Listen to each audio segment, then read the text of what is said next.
Почитувани, во општина Аеродром функционира само криминалот и ништо друго.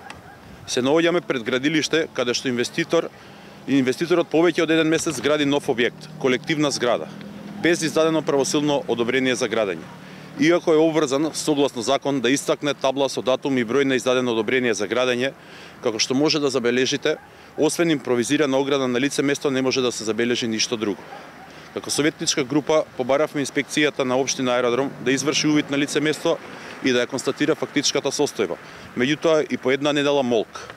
Дали причината за непристапување на општинската администрација е тоа што еден од инвеститорите е Бранислав Јаргич?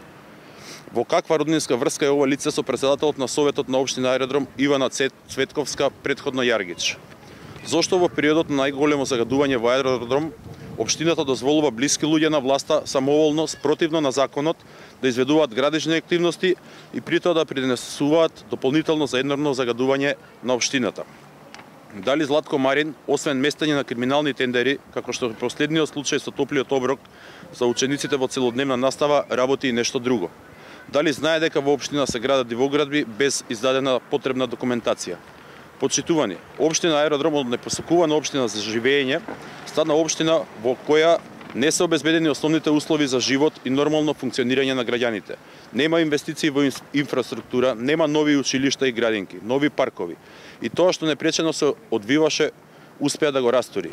Родителите на учениците се сведоци на проблемите со кои се соочуваат оваа учебна година, почнувајќи од проблемите со униформите, учебниците, немањето обезбедување и последното немање на топол оброк. Повеќе од очигледно е дека Златко Марин и СДСМ единствено се грижат за нивните блиски да се вработат во администрацијата и да изградат зграда повеќе, макар тоа да е спротивно на законот. Ова самоволие мора да има крај. Благодариме на вниманието.